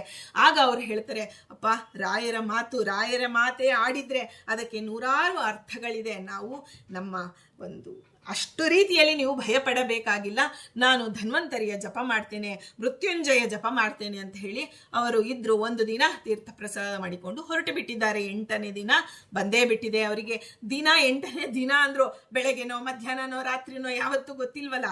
ಆ 8ನೇ ದಿನ ಅವ್ರಿಗೆ ಭಯದಿಂದಲೇ ಕಳೆದಿದ್ದಾರೆ. ಯಾವ ಕ್ಷಣಕ್ಕೆ ಬೇಕಾದರೂ ನೋಡಿ, ಯಾವ ಸಾಧನೆಯ ಕಡೆ ಮನಸ್ಸು ಬಂದಿಲ್ಲ, ಭಯದಿಂದ ತತ್ತರಿಸಿದ್ದಾರೆ ಆ ಬ್ರಾಹ್ಮಣ. ಅದಾದ್ಮೇಲೆ ಹಾಗೆ ಭಯ ಪಟ್ಟಾಗ ದಿನನಿತ್ಯ ಓಡಾಡುವಂತಹ ಜಾಗವೇ ದೊಡ್ಡ ಮೆಟ್ಟಿಲು ಇತ್ತು. ಹೀಗೆ ಮೆಟ್ಟಿಲು ದಾಟಿ ಹೋಗಬೇಕಾದ್ರೆ ಬಿದ್ದಿದ್ದಾರೆ. ಬಿದ್ದು ಅಲ್ಲಿ ಕೈಗೆ ಒಂದು ಚೂರು ಪೆಟ್ಟಾಗಿ ರಕ್ತ ಬಂದಿದೆ, ಅಂದ್ರೆ ಕೈ ಎಡಗೈ ಅವರಿಗೆ ಪೆಟ್ಟಾಗಿದೆ. ಅದಾದ ಮೇಲೆ ವೈದ್ಯರು ಬಂದ್ರು, ಅದಕ್ಕೆ ಏನು ಬೇಕೋ ಅಲ್ಲ. ಆಗ ಅವ್ರಿಗನಿಸ್ತು, ಏನಾದರೂ ಇದು ನನಗೆ ಇದರಿಂದನೇ ಪರಿಹಾರ ಮಾಡಿದ್ನ ದೇವ. ಅಂದ್ರೆ ಒಂದು ಆ ರಾತ್ರಿ ಅವರಿಗೆ ಕನಸಾಯಿತಂತೆ, ಆಯುಷ್ಯ ಮುಗೀತು ಅಂತ ನಾವು ಹೇಳಿದ್ವಿ, ಆದರೆ ಯಾವ ಇಂದ್ರಿಯದ ಆಯುಷ್ಯ ಮುಗೀತು ಅಂತ ನಾವು ಹೇಳಿಲ್ಲ. ಅರ್ಥ ಮಾಡಿಕೊಳ್ಳಿ, ನಾವು ಆಯುಷ್ಯ ಅಂದ್ರೆ ನನ್ನ ಪ್ರಾಣ ಹೋಗುತ್ತೆ ಇಷ್ಟೇ ನಮಗೆ. ಆದರೆ ಕಣ್ಣಿಗೊಂದು ಆಯುಷ್ಯ ಇದೆ, ಕಿವಿಗೊಂದು ಆಯುಷ್ಯ ಇದೆ, ಕೈಗಳಿಗೆ ಒಂದು ಆಯುಷ್ಯ ಇದೆ, ಕಾಲುಗಳಿಗೆ ಒಂದು ಆಯುಷ್ಯ ಇದೆ, ಒಂದೊಂದು ಇಂದ್ರಿಯಕ್ಕೂ ಆಯುಷ್ಯ ಇದೆ. ಆದರೆ ಆಯುಷ್ಯ ಮುಗೀತು ಅಂದ್ರೆ ಕೈಗಳಿಗೆ ಆಯುಷ್ಯ ಮುಗಿದಿತ್ತು. ಆದರೆ ನೋಡಿ, ಅವರು ಗೂಢಾರ್ಥವಾಗಿ ಹೇಳುವಂಥವ್ರು. ನಾವು ಹೇಳಿದೆ, ಪ್ರತ್ಯಕ್ಷ ಪ್ರಿಯರಲ್ಲ ದೇವತೆಗಳು, ಪರೋಕ್ಷ ಪ್ರಿಯರು, ಸೂಚನೆ ಕೊಟ್ಟಿದ್ದಾರೆ ಅಷ್ಟೇ. ಅಂದರೆ ಆ ಒಂದು ಎಡಗೈಯನ್ನ ವೈದ್ಯರು ಎಷ್ಟೋ ಒಂದು 6 ತಿಂಗಳ ಕಾಲ ಆದಮೇಲೆ ಅವರಿಗೆ ಸರಿಯಾಯಿತು ಅಂತ ಒಂದು ಮೃತ್ಯು, ಅವರ ಮಾಡಿದಂತಹ ಮೃತ್ಯುಂಜಯ ಜಪವೂ ಅವರನ್ನ ರಕ್ಷಣೆ ಮಾಡಿತು. ರಾಯರ ಮಾತನ್ನ ಸಲೀಸಾಗಿ ಅರ್ಥ ಮಾಡಿ, ನಿಮ್ಮಂತೆ ಆಡುವ ಮಾತಲ್ಲ ಗುರುಗಳದು. ಆ ವೃದ್ಧರನ್ನ ಇವತ್ತಿಗೂ ಆಚಾರ್ಯರ ಮುಂದೆ ಹೇಳ್ತಾರಂತೆ, ನನಗೆ ನೋಡಿ ಇಷ್ಟು ವರ್ಷ ಆಗೋಗಿದೆ, ನನಗಿನ್ನೂ ಆ ಭಯದ ಒಂದು ಇದು ಹೋಗಿಲ್ಲ, ಈಗ ನನಗೆ ನಿರ್ಭಯವಾಗಿದ್ದೇನೆ, ಯಾವ ಕ್ಷಣಕ್ಕೆ ಬೇಕಾದರೂ ಭಗವಂತ ನನ್ನನ್ನು ಈ ದೇಹದಿಂದ ಕರೆದುಕೊಂಡು ಹೋಗಲಿ. ಇಂತಹ ಒಂದು ಪರಿಸ್ಥಿತಿಯನ್ನ ಕೊಟ್ಟು ಭಯಪಡಿಸಿ, ಭಯಕೃತ್ ಭಯನಾಶನ ಅಂತ ಹೇಳ್ತಾರಲ್ಲ, ಭಯ ಕೊಟ್ಟು ಭಯವನ್ನ ನಿವಾರಣೆ ಮಾಡಿದ್ದಾನೆ ರಾಮ. ಇಂಥ ರಾಯರ ಸೇವಾ ಮಾಡುವಂತಹ ಒಬ್ಬ ಅರ್ಚಕರ ಒಂದು ದಿನನಿತ್ಯದ ಆ ಒಂದು ಏನು ಅನುಭವವನ್ನ ಆಚಾರ್ಯರು ಅವರು ನೇರವಾಗಿ ಅವರ ಬಾಯಿಂದನೇ ಕೇಳಿದ್ದು ನಮಗೆ ಹೇಳ್ತಾ ಇದ್ರು. ಭಯ ಅನ್ನೋದೇ ನಮಗೆ ಶತ್ರು, ಸಾಧನೆಯಲ್ಲಿ ಭಯ ಅನ್ನೋದು ಅತ್ಯಂತವಾದ ಶತ್ರು ಆಗಿದೆ. ಆದರೆ ಧೈರ್ಯ, ಶರಣಾಗತ ರಕ್ಷಣಾದ್ಯೈಹಿ, ಸದ್ಧರ್ಮ ಸತ್ಯ ಗುರುವಾಕ್ ಪರಿಪಾಲನಾದ್ಯೈಹಿ. ಕೃಷ್ಣ ಹೇಳಿದ್ದಾನೆ, ಈ ದೇಹದಲ್ಲಿ ನಾನು ನಿನಗೆ ಇಷ್ಟು ವರ್ಷಗಳ ಕಾಲ ಇರಬೇಕು ಅಂತ ನಾನು ನಿಶ್ಚಯಿಸಿದ್ದೇನೆ. ಅದಾದ ಮೇಲೆ ಒಂದು ಘಳಿಗೆ ಕೂಡ ನೀನು ಇರಲಾರೆ. ಭಗವಂತನ ಸ್ವತಂತ್ರತ್ವವನ್ನು ನಾವು ಒಪ್ಪಿದ ಮೇಲೆ ಸಾವನ್ನು ನಾವು ಒಪ್ಪಿಕೊಳ್ಳಲೇಬೇಕು. ಭಗವಂತನ ಇಚ್ಛಾ ಹೇಗಿದೆನೋ, ನಮ್ಮ ಸಾಧನೆಗಳ ಬಗ್ಗೆ ನಾವೇನ್ ಮಾಡ್ತೀವಿ, ಸಾವು ಬರುತ್ತಪ್ಪ, ನಾನು ಎಲ್ಲ ನನ್ನ ಜೀವನದಲ್ಲಿ ಅವ್ರು ಯಾರ್ಯಾರಿಗೆ ಏನೇನು ಹಂಚಬೇಕು ಅದೆಲ್ಲ ಆ ಕಡೆ ಗಮನ ಹೋಗುತ್ತೆ. ಆದರೆ ನನ್ನ ಸಾಧನೆ ಏನಾಯಿತು, ನನ್ನ ಸಾಧನೆ ಮುಗಿಸಿಕೊಳ್ಳೋಣ. ಎಲ್ಲವನ್ನ ನಾವೇನು ಪುರಂದರದಾಸರಂತೆ ಒಂದು ತುಳಸಿ ದಳ ಇಟ್ಟು ಮನೆ ಮೇಲೆ ನಾವು ಹೊರಡುವಂತ ವೈರಾಗ್ಯ ನಮ್ಮದಲ್ಲ. ಆದರೆ ಎಲ್ಲವನ್ನ ಮಾಡಿದರೂ ನಾವು ನಮ್ಮ ಜೀವನದಲ್ಲಿ ಸಾಧನೆಗೆ, ಅಂದರೆ ನಾನು ಏನಾದರೂ ಒಂದು ಈ ದಾನ ಧರ್ಮ ಮಾಡೋಕ್ಕಿಂತ ಮುಂಚೆ ನೋಡಿ, ಸ್ವಾಮಿ ನನಗೆ ಒಂದು ಕೃಷ್ಣ ಮಂತ್ರ ಜಪ ಮಾಡಬೇಕು, ಒಂದು 1008 10,000 ಜಪ ಮಾಡಬೇಕು, ನನಗಾಗಲ್ಲ, ಒಬ್ಬ ಬ್ರಾಹ್ಮಣನನ್ನು ಕರೆದು ಅವರಿಗೆ ಕೈ ತುಂಬ ಧನ ಧಾನ್ಯಗಳನ್ನು ಕೊಟ್ಟು ಸ್ವಾಮಿ 10,000 ಜಪ ಮಾಡಿ ನನಗೆ ಕೊಡಿ. ಆ ರೀತಿಯಾಗಿ ಆದರೂ ನಾವು ಸಾಧನೆ ಮಾಡಿಕೊಳ್ಳಬೇಕು ಅಂತ ಹಿರಿಯರು ಹೇಳ್ತಿದ್ರು. ಹೀಗೆ ಸದ್ಧರ್ಮ ಸತ್ಯ ಗುರುವಾಕ್ ಪರಿಪಾಲನಾದ್ಯೈಹಿ. ಗುರುಗಳು ತಾವು ಸಂತೋಷದಿಂದ, ಯಾರಾದರೂ ಇಷ್ಟು ಸತ್ಕೀರ್ತಿ ಹೊಂದಿದವರು ನಿಜವಾಗಿ ತಾವು ಸಾವು ಬರುವವರೆಗೂ ಕಾಯ್ತಿದ್ರು. ಆದರೆ ಅವರ ಆಯುಷ್ಯವೇ, ಅವರ ಬದುಕೇ ಬೇರೆ ರೀತಿಯಾಗಿದೆ. ಒಳಗೆ ಕುಳಿತು ನಮ್ಮೆಲ್ಲರನ್ನ ಕಾಯ್ಬೇಕಾಗಿದೆ. ಅದಕ್ಕಾಗಿ ಅವರು ಸಜೀವವಾಗಿ ವೃಂದಾವನವನ್ನ ಪ್ರವೇಶ ಮಾಡಿದರು. ಅದು ಸಾಮಾನ್ಯ ಧೈರ್ಯ ಸಾಲದಿಲ್ಲ. ಅಂಥ ವಿಚಿತ್ರವಾದಂತಹ ಆ ಗುರುಗಳ ಸಾತ್ವಿಕ ಧೈರ್ಯ ಅಂತ ಕರೀತಾರೆ. ನೋಡಿ, ಧೈರ್ಯದಲ್ಲೂ ರಾಜಸ ಧೈರ್ಯ, ಸಾತ್ವಿಕ ಧೈರ್ಯ, ತಾಮಸ ಧೈರ್ಯ ಅಂತ ಇರುತ್ತೆ. ತಾಮಸ ಧೈರ್ಯ ಅಂತಿದೆಯಲ್ಲ, ಅದು ಕಳ್ಳರು, ಕಾಕರು, ಕೊಲೆಗಡಕರು ಇರ್ತಾರಲ್ಲ, ಅವರಿಗೆ ತಾಮಸ ಧೈರ್ಯ ಏನಾಗತ್ ನೋಡೋಣ ಒಂಥರ ಉಡಾಫೆಯ ಮಾತು. ರಾಜಸ ಧೈರ್ಯ, ಈ ಒಂದು ದುಡ್ಡೆಲ್ಲ ಹಾಕ್ತಾರೆ ನೋಡಿ, ಈ ವೈಶ್ಯರೆಲ್ಲ ಇಷ್ಟು ದುಡ್ಡು ಹಾಕ್ತೀನಿ, ಅಷ್ಟು ದುಡ್ಡು ನಂಗೆ ಬಂದ್ರೆ ಬರಲಿ, ಹೋದ್ರೆ, ವಿಚಿತ್ರವಾದಂತಹ ರಾಜಸ ಧೈರ್ಯ. ಆದರೆ ಸಾತ್ವಿಕ ಧೈರ್ಯ ಇದೆಯಲ್ಲ, ಅದು ಕೇವಲ ಧರ್ಮದ ಅನುಯಾಯಿಗಳಿಗೆ ಮಾತ್ರವೇ ಬರ್ತಕ್ಕಂತಹ ಧೈರ್ಯ. ಅಂತಹ ಸಾತ್ವಿಕ ಧೈರ್ಯವನ್ನು ಹೊಂದಿರತಕ್ಕಂತಹ ಆ ಒಂದು ಭಗವಂತ ರಾಮ ಇವರಲ್ಲಿ ನಿಂತು ಸಾತ್ವಿಕ ಧೈರ್ಯವನ್ನು ಹೊರಹೊಮ್ಮಿಸಿದ. ಸಲ್ಲೋಕರಂಜನ ವಿಮೋದನ ಪಾಲನಾದ್ಯೈಹಿ. ಎಂತೆಂತಹ ಜನರು ರಾಯರ ಬಳಿ ಬರ್ತಾ ಇದ್ದಾರೆ ಇವತ್ತಿನ ದಿನ. ಅಂದ್ರೆ ಎಲ್ಲರಿಗೂ, ನಿನಗೆ ಊಟ ಬೇಕಾ, ಊಟ ಕೊಡ್ತಾರೆ, ನೌಕರಿ ಬೇಕಾ, ನೌಕರಿ ಕೊಡ್ತಾರೆ. ನಮಗೆ ಸ್ವಾಮಿ ಇಂಥ ಒಂದು ಮದುವೆ ಆಗಿಲ್ಲ, ಮಕ್ಕಳಾಗಿಲ್ಲ, ಇದೆಲ್ಲ ಎಲ್ಲ ಇಹದ ಒಂದು ಸೌಖ್ಯಕ್ಕಾಗಿ ಬೇಡ್ತಾ ಇದ್ದೇವೆ. ತಲೆ ತಗ್ಗಿಸಬೇಕು ನಾವು. ಇಂತಹ ದೊಡ್ಡ ಸಾಧಕರ ಅಪರೋಕ್ಷ ಜ್ಞಾನಿಗಳ ಮುಂದೆ ಹೋಗಿ ಲೌಕಿಕವಾದಂಥ, ಆದರೆ ನಮಗೆ ಅದು ಬಿಟ್ಟು ಬೇರೆ ದಾರಿ ಇಲ್ಲ. ಇನ್ನು ಯಾರನ್ನ ಕೇಳಿದರೆ, ಯಾರೋ ಬಾಬಾನ ಹತ್ರ ಹೋಗಿ ಏನೋ ಒಂದು ಕೇಳೋಕ್ಕಿಂತ ಕಾಡಿದರೆ ಎನ್ನೊಡೆಯ ನಾ ಕಾಡುವೆ, ಬೇಡಿದರೆ ಎನ್ನೊಡೆಯ ನಾ ಬೇಡುವೆ ಅಂತ ಹೇಳಿ ರಾಯರ ಮುಂದೆ ಕೇಳ್ತಿದ್ದೀವಿ. ಆದರೆ ಕೇಳುವುದರ ಜೊತೆಗೆ ಇನ್ನೊಂದು ಸೇರಿಸಿಕೊಳ್ಳಬೇಕು. ಸ್ವಾಮಿ, ಪರಲೋಕದ ಚಿಂತೆಯನ್ನು ನಮಗೆ ಕೊಡಿ, ಪರಲೋಕದ ಸಾಧನೆಯನ್ನ ನಮ್ಮಿಂದ ಮಾಡಿಸಿ. ಈಗ ಮದುವೆ ಆಗಿಲ್ಲ ಮಗನಿಗೆ, ಆ ಕೇಳಿದಾಗ ಆ ಬರುವ ಸೊಸೆಯಿಂದ ನಮಗೆ ಸಾಧನೆ, ನನ್ನ ಮಗ ಸೊಸೆ ಸಾಧನೆ ಮಾಡಿ ನನಗೂ ಸಾಧನೆಯನ್ನು ಮಾಡಿಸುವಂತಾಗಲಿ, ಅಂತಹ ಸೊಸೆಯನ್ನ ಕೊಡಿ ಅಂತ ಕೇಳೋಣ. ಕೇಳುವಾಗಲೇ ಪರಲೋಕದ ಒಂದು ಸಾಧನೆಯ ಬಗ್ಗೆಯೂ ಕೇಳೋಣ ಅಂತ ಹೇಳ್ತಾ, ಈ ರಾಘವೇಂದ್ರ ಕೃತಿಬೋಧಕ ಸುಪ್ರಭಾತಂ ಅಂತ ಹೇಳಿ 7ನೇ ನುಡಿಯಲ್ಲಿ ಹೇಳ್ತಾ ಇದ್ದಾರೆ ಗೂಢರು. 8ನೆಯ ನುಡಿಯಲ್ಲೂ ರಾಮನ ಬಗ್ಗೆನೆ ಹೇಳ್ತಾರೆ. ಎಲ್ಲ ಒಂದು ಇದು ರಾಮ ಮತ್ತು ಕೃಷ್ಣ ಮಾತ್ರ 2 ನುಡಿಯಲ್ಲಿ ಗೂಢರು ಸ್ತೋತ್ರ ಮಾಡ್ತಾರೆ. ಶ್ರೀ ರಾಘವೇಂದ್ರ ಶುಭನಾಮಕ ಧರ್ಮಗೋಪ್ತ ಶ್ರೀರಾಘವೇಂದ್ರ ಇವ ಲೋಕಹಿತೇ ರತಸ್ತ್ವಂ ಶ್ರೀರಾಘವೇಂದ್ರ ಇವ ಮಂಗಲ ಭಾಜನಂತೆ ಶ್ರೀರಾಘವೇಂದ್ರ ಕೃತಿಬೋಧಕ ಸುಪ್ರಭಾತಂ. ನೋಡಿ, ಶ್ರೀರಾಘವೇಂದ್ರ ಶುಭನಾಮಕ ಧರ್ಮಗೋಪ್ತ ಅಂದ್ರೆ ಧರ್ಮವನ್ನ ಗುಪ್ತವಾಗಿ ಆಚರಣೆ ಮಾಡ್ತಕ್ಕಂಥವ್ರು. ಏನು ಗುಪ್ತವಾದ ಧರ್ಮ ಅಂದ್ರೆ ಏನು? ಇಲ್ಲಿ ನಾವು ಧರ್ಮಾಚರಣೆ ಅನ್ನೋದು ನಮಗೆ ಒಂದು ಯಶಸ್ಸು, ಕೀರ್ತಿ.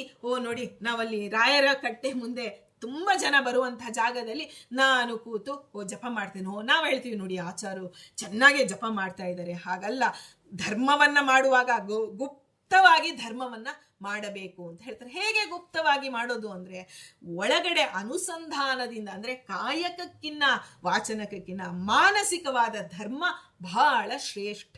ಮಾನಸಿಕ ಧರ್ಮ ಅಂದ್ರೆ ಏನು?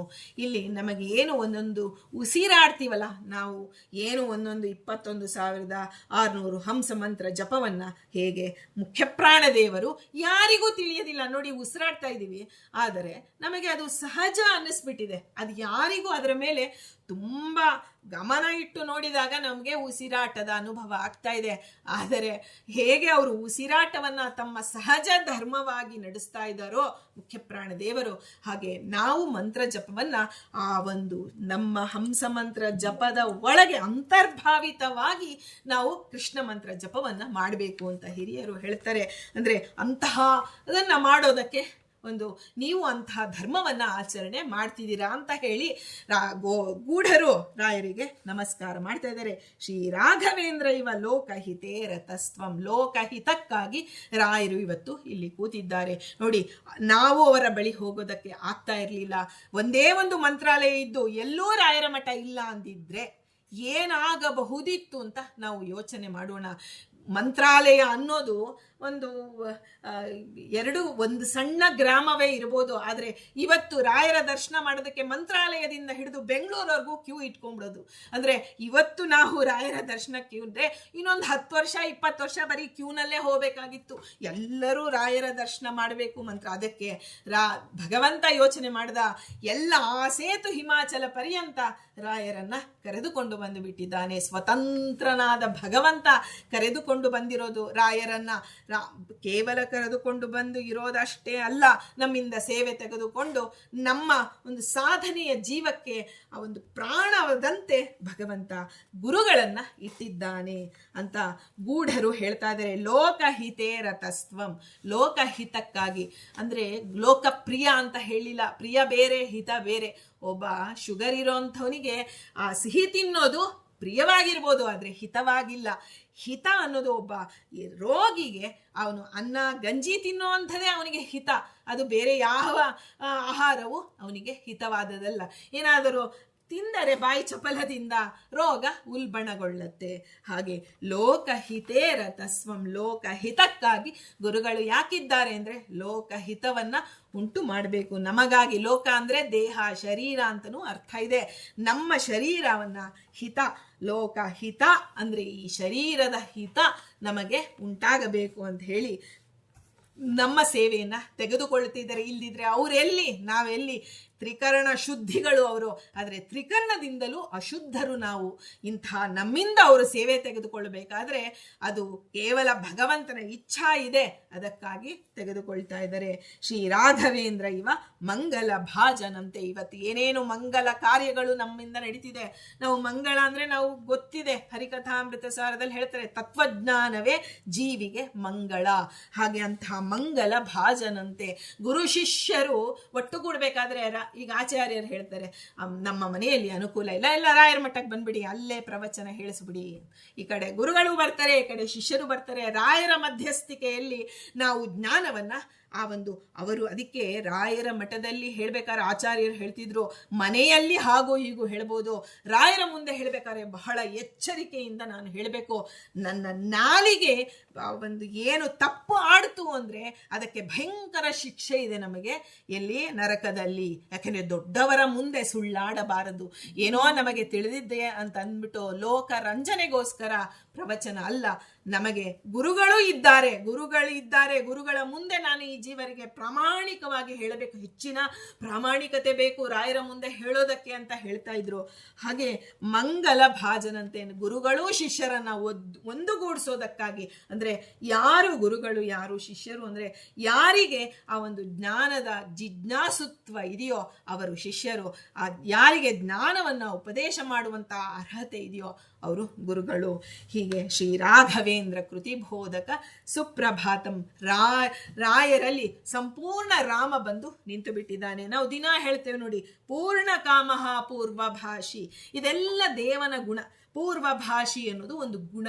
ಅಂದ್ರೆ ನಾವಿವಾಗ ಯಾರು ಎಷ್ಟೇ ದೊಡ್ಡವರಾಗ್ಲಿ ಚಿಕ್ಕವರಾಗ್ಲಿ ನಮಗೆ ಗುರ್ತಿರೋರು ಸಿಕ್ಕರೆ ಅವ್ರು ಮಾತಾಡ್ಲಿ ಬಿಡು, ಅವರೇ ಮಾತಾಡಿಸ್ಲಿ, ಆಮೇಲೆ ಮಾತಾಡೋಣ ನಾವು ಅಂತೀವಿ. ಆದ್ರೆ ರಾಯರ್ ಹಾಗಲ್ಲ. ರಾಮ ಪೂರ್ವಭಾಷಿಯಾಗಿದ್ದ ಅಂತ ವಾಲ್ಮೀಕಿಗಳು ಬರೀತಾರೆ. ಈ ವಾಲ್ಮೀಕಿ ಇದು ಈ ಒಂದು ಶ್ಲೋಕ ಕೃಷ್ಣಾವಧೂತರು ಮಾಡಿರ್ತಕ್ಕಂಥದ್ದು. ಪೂರ್ಣ ಕಾಮಃ ಪೂರ್ವಭಾಷಿ. ಪೂರ್ಣ ಕಾಮಃ, ಇನ್ನು ಏನಕ್ಕೆ ಪೂರ್ಣ ಕಾಮಃ ಅಂತ ಹೇಳಿದ್ರು ಅಂತಂದ್ರೆ, ಆನಂದ ಅನ್ನೋದೇ ಜೀವಿಗೆ ಅತ್ಯಂತವಾದಂಥ ಆಸೆ, ಎತ್ತರ ಉತ್ಕೃಷ್ಟವಾದ ಆಸೆ ಅಂದ್ರೆ ಆನಂದವನ್ನ ಹೊಂದಬೇಕು ಅನ್ನೋದು. ಅಂತಹ ಆನಂದವನ್ನ ಈಗಾಗಲೇ ಅವನು ಯಾರು ವಾಸುದೇವ ರೂಪಿಯಾದವ ರಾಮನೇ ಬಂದು ಅವರಲ್ಲಿ, ರಾಘವನೇ ಬಂದು ಅವರ ಹೆಸರಿನಲ್ಲಿ ನಿಂತು ಬಿಟ್ಟಿದ್ದಾನೆ. ಅವರನ್ನ ಸಂಪೂರ್ಣ ಅನುಗ್ರಹ ಮಾಡೋದಕ್ಕಾಗಿ ನಿಂತಿದ್ದಾನೆ. ಇನ್ನು ಸುಖ ಅಂದ್ರೆ ಲೌಕಿಕ ಸುಖ. ಇಂದ್ರದೇವರು ಸ್ವರ್ಗ ಸುಖಕ್ಕೆ ಆ ಒಂದು ನಿಯಾಮಕರು. ಇಂಥ ಅಂದಮೇಲೆ ಆ ಇಂದ್ರನೂ ಬಂದು ಅವರ ಹೆಸರಿನಲ್ಲೇ ನಿಂತು ಬಿಟ್ಟಿದ್ದಾರೆ. ರಾಘವ ಪ್ಲಸ್ ಇಂದ್ರ ನೋಡಿ, ಸುಧೀಂದ್ರ ತೀರ್ಥರಿಗೆ ತೇ ನಮಃ ಕೌಶಲಾಯ ಅಂತ ಹೇಳ್ಬೇಕು.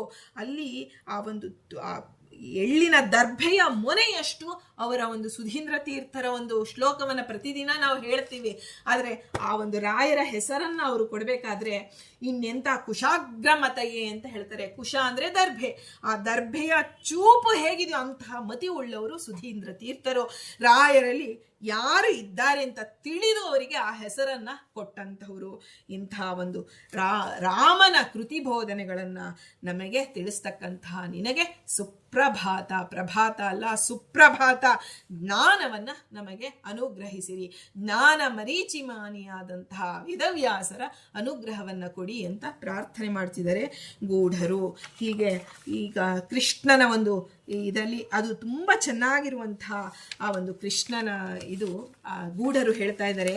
ವಿದ್ವಾಕ್ಯ ಪಾಂಡವ ವಧೂ ಪರಿಧಾನ ಕೇಶಾನ್ ಆಕರ್ಷಯಂತಮಿಹ ಮಾಯಿಕುಧಾರ್ಥ ರಾಷ್ಟ್ರಾನ್ ಸಂವೀಕ್ಷ್ಯ ಸದ್ವಿವೃತಿ ರೂಪದುಕೂಲದಾನಾತ್ ರಕ್ಷನ್ಸು ಕೃಷ್ಣ ಕೃತಿ ಬೋಧಕ ಸುಪ್ರಭಾತಂ. ಇದರ ಒಂದು ಸಾಮಾನ್ಯ ಮೇಲ್ನೋಟದ ಅರ್ಥ ಏನು ಅಂದ್ರೆ, ಪಾಂಡವರ ವಧು ಯಾರು? ದ್ರೌಪದಿ ದೇವಿ, ಶ್ರೀಕೃಷ್ಣನ ಸಹೋದರಿ. ಹಾಗೆ ಆ ದ್ರೌಪದಿ ದೇವಿ ಆ ಮುಡಿಗೆ ಕೈ ಹಾಕಿ ಬಲವಂತದಿಂದ ಮಾಯಿಗಳಾದಂತಹ ದುರ್ಯೋಧನ ದುಶ್ಯಾಸನಾದಿಗಳು ತುಂಬು ಸಭೆಯಲ್ಲಿ ಗುರು ಹಿರಿಯರ ಸಮ್ಮುಖದಲ್ಲಿ ಅವಮಾನ ಮಾಡುವಂತಹ ನೀಚ ಕಾರ್ಯಕ್ಕೆ ಉದ್ಯುಕ್ತರಾಗ್ತಾರೆ. ಆಗ ಕೃಷ್ಣ ದ್ವಾರಕೆಯಿಂದಲೇ ಅಕ್ಷಯ ವಸ್ತ್ರ ಪ್ರದಾನವನ್ನ ಅನುಗ್ರಹ ಮಾಡಿದ ಅನ್ನೋದು ಮಹಾಭಾರತದಲ್ಲಿ ನಮಗೆಲ್ಲ ಗೊತ್ತಿರುವಂತಹ ಸಂಗತಿ. ಆದರೆ ಅದೇ ಭಾರತೀ ದೇವಿ ಈಗ ಇಲ್ಲಿ ರಾಯರನ್ನ, ಕೃಷ್ಣ ಹೇಗಿದ್ದಾನೆ ರಾಯರಲ್ಲಿ ಅಂತ ಹೇಳ್ತಿದ್ದಾರೆ. ಇಲ್ಲಿ ಇವತ್ತಿನ ಸ್ಥಿತಿ ಏನಾಗಿದೆ ಅಂದರೆ, ಭಾರತೀ ದೇವಿ ಅಂದರೆ ವೇದಗಳಿಗೆ ಅಭಿಮಾನಿಯಾದಂತಹ ಭಾರತೀ ದೇವಿ ಅವಳಿಗೆ ಆ ವೇದಗಳಿಗೆ ಯಾರು ಈಗ ವೇದಕ್ಕೆ ಅವಮಾನ ಮಾಡಿದರೆ ಭಾರತೀ ದೇವಿಗೆ ಅವಮಾನ ಮಾಡಿದಂತೆ ಈ ವೇದಗಳಿಗೆ ಮಾಯಿ ಮತದವರು ತಪ್ಪಾಗಿ ಅರ್ಥವನ್ನು ಮಾಡಿದಾಗ ಆ ವೇದ ವಿದ್ಯೆಯ ವಸ್ತ್ರಾಪಹರಣ ಆಗ್ತಾ ಇದೆ, ವೇದ ವಿದ್ಯೆಗೆ ವಸ್ತ್ರಾಪಹರಣ ಆಗ್ತಿದೆ. ಅದನ್ನು ಸಂವೀಕ್ಷಿಸಿದಂತಹ ಗುರುರಾಜರು ಅಂದು ವಿರೋಧಿಸಿದ ಇಡೀ ಒಂದು ಪ್ರಸಂಗದಲ್ಲಿ ಒಬ್ಬನೇ ಒಬ್ಬ ವಿಧುರ ಕೈ ಎತ್ತಿ ಹೇಳ್ತಾನೆ, ಇದು ತಪ್ಪು, ನೀನು ಹಾಗೆ ಮಾಡಬೇಡ ದುರ್ಯೋಧನ ಅಂತ. ಬೇರೆಯವರೆಲ್ಲ ತಲೆ ಕೆಳಗೆ ಹಾಕಿ ಕುಳಿತಿರ್ತಾರೆ. ಹಾಗೆ ರಾಯರು ಇವತ್ತು ಆ ವಿಧುರ ಹೇಗೆ ವಿರೋಧಿಸಿದ ಹಾಗೆ ತಾವು ಅದನ್ನು ನೋಡಿಕೊಂಡು ತಲೆ ತಗ್ಗಿಸಿ ಸುಮ್ಮನೆ ಕುಳಿತುಕೊಳ್ಳದೆ ಸದ್ವಿವೃತಿ ರೂಪದ ವಸ್ತ್ರವನ್ನ ನೀಡಿ ವೇದವಿದ್ಯೆಯ ರಕ್ಷಣೆ ಮಾಡಿದ್ದಾರೆ. ಅಂದರೆ ವಿವೃತಿ ಒಂದು ಗೀತಾ ವಿವೃತ್ತಿ, ಕೃಷ್ಣನ ಮಾತುಗಳು ಯಾವುದು ವೇದವಿದ್ಯೆಯಿಂದ ತುಂಬಿರ್ತಕ್ಕಂಥದ್ದು ಶ್ರೀಕೃಷ್ಣನ ಭಗವದ್ಗೀತೆ. ಆ ಕೃಷ್ಣನ ಮಾತುಗಳಿಗೆ ವಿವೃತ್ತಿ ಅಂದರೆ ಕೃಷ್ಣನ ಆ ಒಂದು ಮಾತುಗಳಿಗೆ ತಪ್ಪು ಅರ್ಥ ಬರೆದಾಗ ಗೀತಾ ವಿವೃತ್ತಿ, ಸದ್ವಿವೃತ್ತಿ ಅಂದರೆ ಗೀತಾ ವಿವೃತ್ತಿ ಅನ್ನುವಂಥ ವಸ್ತ್ರವನ್ನ ನೀಡಿ, ಅಕ್ಷಯ ವಸ್ತ್ರ. ಎಷ್ಟು ಜನ, ಎಷ್ಟು ಶಿಷ್ಯರುಗಳು ಆ ಒಂದು ವಿವೃತ್ತಿಯನ್ನ ಅಂದರೆ ಗೀತಾ ವಿವೃತ್ತಿಯನ್ನ ನೋಡಿ ನೋಡಿ ನೋಡಿ ಕಲಿತಾ ಇದ್ದಾರೆ, ಇನ್ನೂ ಕಲಿತಾ ಇದ್ದಾರೆ. ಮುಂದೆ ಬರೋರು ಅಂದರೆ ಜನ್ಮದಲ್ಲೂ ಕಲಿಯುವಂತಹ ಅರ್ಥಗಳನ್ನು ಇಟ್ಟು ಆ ಒಂದು ದುಕೂಲ ವಸ್ತ್ರವನ್ನ ವೇದವಿದ್ಯೆಯ ರಕ್ಷಣೆ ಮಾಡಿದ್ದಾರೆ. ಕೃಷ್ಣನ ಆ ಒಂದು ಏನು ಕೃಷ್ಣ ತೋರಿಸಿದಂತಹ ಅನುಗ್ರಹ ಇವತ್ತು ರಾಯರು ನಲ್ಲಿ ನಮಗೆ ಕಾಣ್ತಾ ಇದೆ ಅಂತ ಹೇಳಿ ಗೂಢರು ಹೇಳ್ತಿದ್ದಾರೆ. ಇಲ್ಲಾಂದ್ರೆ ನಮಗದು ಕಾಣ್ತಾ ಇರಲಿಲ್ಲ. ಅವರ ಕಣ್ಣಿನಿಂದ ನಾವು ಇವತ್ತು ಇದನ್ನ ರಾಯರನ್ನು ನೋಡ್ತಾ ಇದ್ದೀವಿ.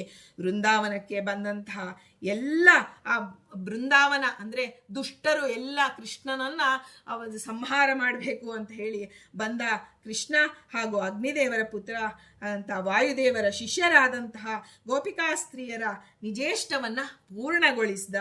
ಅಂದರೆ ಅಗ್ನಿದೇವರ ಪುತ್ರರು ಯಾರು? ಗೋಪಿಕಾಸ್ತ್ರೀಯರು. ವಾಯುದೇವರ ಶಿಷ್ಯರು ಗೋಪಿಕಾಸ್ತ್ರೀಯರು. ಅಗ್ನಿದೇವರ ಪುತ್ರರು ಅವರು ಗಂಡಸರಾಗಿದ್ದಾರೆ.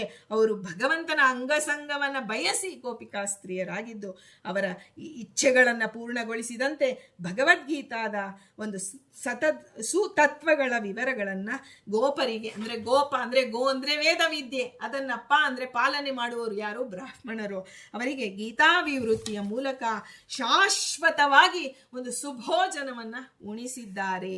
ಇಂತಹ ಕೃಷ್ಣಾವತಾರದಲ್ಲಿ ಗೋಪಿಕಾ ಸ್ತ್ರೀಯರಿಗೆ ಆ ಒಂದು ಬಾಲಕರಿಗೆಲ್ಲ ಗೋಪಾಲರಿಕರಿಗೆಲ್ಲ ಆ ಒಂದು ಬ್ರಾಹ್ಮಣ ಸ್ತ್ರೀಯರ ಮೂಲಕ ಹೇಗೆ ಆ ಒಂದು ಅನ್ನವನ್ನ ತರಿಸಿ ಉಣಬಡಿಸಿದ್ನೋ ತೃಪ್ತಿಪಡಿಸಿದ್ನೋ ಕೃಷ್ಣ, ಅಂತಹ ಕೃಷ್ಣನ ಒಂದು ಪ್ರತಿರೂಪದಂತೆ ಗುರುಗಳು ಇದ್ದಾರೆ. ಶ್ರೀ ಕೃಷ್ಣನೇ ಗುರುರೂಪದಲ್ಲಿ ಬಂದು ನಿಂತಿದ್ದಾನೆ. ಈಗ ನಮ್ಮ ಮಕ್ಕಳಿಗೆ ನೋಡಿ ಒಂದೊಂದು ವೇಷಗಳನ್ನು ಹಾಕ್ತೇವೆ, ಆದರೆ ಅವ್ರು ನಮಗೆ ಗೊತ್ತು, ಮುಖ ನೋಡಿದ ತಕ್ಷಣ ಇದು ನಮ್ಮ ಮಗು ಅಂತಾನೆ ಗೊತ್ತು. ಕೃಷ್ಣನ ಡ್ರೆಸ್ ಹಾಕ್ತೀವಿ, ರಾಮನ ಡ್ರೆಸ್ ಹಾಕ್ತೀವಿ, ಪರಶುರಾಮನ ಡ್ರೆಸ್ ಹಾಕ್ತೀವಿ, ಏನೇ ಅಂದ್ರೂ ಅದು ನಮ್ಮ ಮಗು ಅಂತ ಗೊತ್ತು. ಹಾಗೆ ಕೃಷ್ಣನ ವೇಷವನ್ನ ಆ ಗುರುರಾಜರ ವೇಷವನ್ನು ಹಾಕೊಂಡು ಬಂದಿದ್ದಾನೆ. ಒಳಗೆ ಆ ಕೃಷ್ಣನೇ ಸಾಕ್ಷಾತ್ ನಿಂತಿದ್ದಾನೆ. ಗುರುಗಳಲ್ಲಿ ನಿಂತು ವೃಂದಾವನದಲ್ಲಿ ನಿಂತು ನಾವು ಕೇಳಿದ್ದೆಲ್ಲವನ್ನ ನಮಗೆ ಯಥಾಯೋಗ್ಯವಾಗಿ ನಮಗೆ ಅನುಗ್ರಹಿಸ್ತಿದ್ದಾನೆ. ಒಂದು ಆಚಾರ್ಯರು ಒಂದು ಮಾತು ನನ್ನ ಮನಸ್ಸಿನಲ್ಲಿ ಬಹಳ ಉಳಿದು ಬಿಟ್ಟಿದೆ. ಅವ್ರು ಹೇಳೋರು, ನೀವು ಸೇವೆಯಿಂದ ಫಲವೋ ಸೇವೆಯೇ ಫಲವೋ ಅಂದರೆ ಸೇವೆಯಿಂದ ಫಲ ಅಲ್ಲ, ನಾವು ಸೇವೆಯೇ ಫಲ. ಇವತ್ತು ಗುರುಗಳು ನಮ್ಮಿಂದ 3 ದಿನ ಸೇವೆ ತಗೊಂಡಿದ್ದಾರೆ ಅಂದರೆ ನಾವು ಸಂತೋಷವಾಗಿ ಸಂತೃಪ್ತರಾಗಿ ಹಿಂತಿರುಗಬೇಕಂತೆ. ನಾವು ಹಾಗಲ್ಲ ನೋಡಿ, ಅವ್ರಿಗೆಲ್ಲ ಕನಸಾಯಿತು, ಅವ್ರಿಗೆಲ್ಲ ಅನ್ಕೊಂಡಿದ್ದೆಲ್ಲ ಆಗ್ತದೆ, ನನಗೇನೂ ಆಗಿಲ್ಲ. ಇಲ್ಲ, ಗುರುಗಳು ನಿನಗೆ ಸೇವೆ ಅಂದರೆ ಫಲ ಕೊಡುವ ಉದ್ದೇಶ ಇಲ್ಲ ಅಂದಿದ್ರೆ ನಿನ್ನಿಂದ ಸೇವೆಯೇ ತೆಗೆದುಕೊಳ್ತಾ ಇರಲಿಲ್ಲ.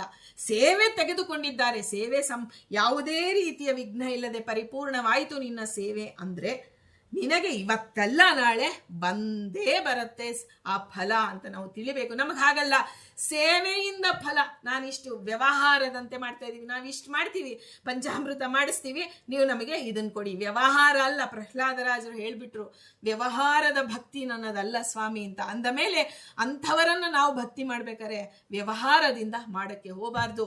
ನಿಮ್ಮ ಸೇವೆಯೇ ಸೌಭಾಗ್ಯ.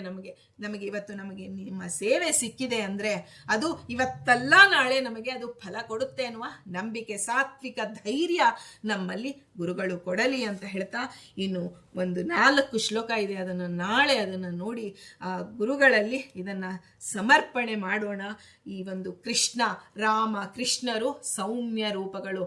ಇಂತಹ ಸೌಮ್ಯ ರೂಪಗಳನ್ನು ಎಲ್ಲರೂ ಅಧಿಕಾರಿಗಳು. ರಾಮಕೃಷ್ಣರನ್ನ ಪ್ರಾರ್ಥನೆ ಮಾಡೋದಕ್ಕೆ ಅದಕ್ಕೆ ಅಧಿಕಾರ ವರ್ಣ ಭೇದವಿಲ್ಲ, ಅಧಿಕಾರ ಭೇದವಿಲ್ಲ. ಎಲ್ಲರೂ ಭಗವಂತನ ಸೃಷ್ಟಿಯಲ್ಲಿ ಬಂದವರು. ನಾವೆಲ್ಲರೂ ದೇವನ ಸೃಷ್ಟಿ. ನಮಗೇನೇನು ಕೊಡ್ತಾ ಇದ್ದಾನೋ, ಸುಖವಾಗಲಿ ದುಃಖವಾಗಲಿ, ಆಯುಷ್ಯವಾಗಲಿ ಸಂಪತ್ತಾಗಲಿ, ಏನು ಕೊಟ್ಟಿದ್ದಾನೋ ಅದರಿಂದಲೇ ನಮ್ಮ ಸಾಧನೆ ಅನ್ನೋದನ್ನು ನಮಗೆ ಮನದಟ್ಟು ಮಾಡಿಕೊಡಲಿ ಗುರುಗಳು ಅಂತ ಹೇಳ್ತಾ, ರಾಘವೇಂದ್ರ ಗುರುವಂತರ್ಗತ ಮುಖ್ಯ ಪ್ರಾಣಾಂತರ್ಗತ ಶ್ರೀ ಕೃಷ್ಣಾರ್ಪಣಮಸ್ತು.